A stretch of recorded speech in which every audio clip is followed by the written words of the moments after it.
Praise the Lord. ആസാഫിന്റെ ഒരു സങ്കീർത്തനം, ഒരു ഗീതം. 83-ാം സങ്കീർത്തനം. ദൈവമേ, മിണ്ടാതെ ഇരിക്കരുതേ, ദൈവമേ, മൗനമായും സ്വസ്ഥമായും ഇരിക്കരുതേ.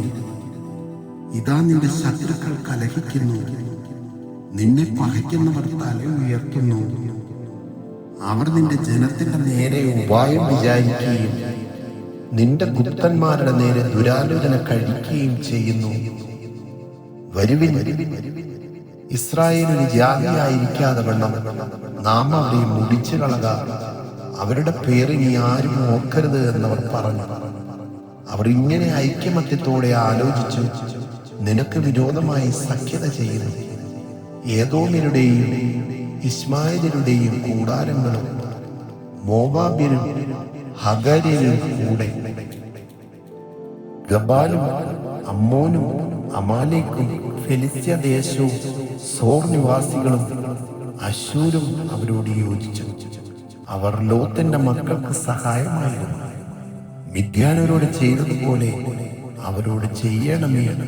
കീശോൻ തോട്ടിങ്കൽ വെച്ച് സീസറയോടും യാബീനോടും ചെയ്തതുപോലെ തന്നെ. അവർ എൻദോരിൽ വെച്ച് നശിച്ചുപോയി. അവർ നിലത്തിന് വളമായി തീർന്നു. അവരുടെ കുലീനന്മാരെ ഓരേബ്, സേബ് എന്നവരെ പോലെയും അവരുടെ സകല പ്രഭുക്കന്മാരെയും സേബക്, സൽമുന്ന എന്നവരെ പോലെയും ആക്കണമേ. നാം ദൈവത്തിന്റെ നിവാസങ്ങളെ നമുക്ക് അവകാശമാക്കിക്കൊള്ളുക എന്നവർ പറഞ്ഞുവല്ലോ.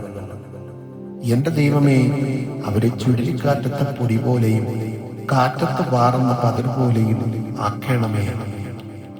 വനത്തെ ദഹിപ്പിക്കുന്ന തീ പോലെയും പർവ്വതങ്ങളെ ചുട്ടുകളയുന്ന അഗ്നിജാല പോലെയും നിന്റെ കൊടുങ്കാറ്റുകൊണ്ട് അവരെ പിന്തുടരണമേ. നിന്റെ ചുഴലിക്കാറ്റുകൊണ്ട് അവരെ ഭ്രമിപ്പിക്കണമേ. യഹോവേ, അവർ തിരുനാമത്തെ അന്വേഷിക്കേണ്ടതിന് നീ അവരുടെ മുഖത്തെ ലജ്ജാപൂർണമാക്കണമേ. അവർ എന്നേക്കും ലജ്ജിച്ച് ഭ്രമിക്കുകയും നാണിച്ചു നശിച്ചു പോവുകയും ചെയ്യട്ടെ. അങ്ങനെ അവർ യഹോവ എന്ന നാമമുള്ള നീ മാത്രം സർവഭൂമിക്ക് മീതെ അത്യുന്നതൻ എന്ന് അറിയും. ആമേൻ.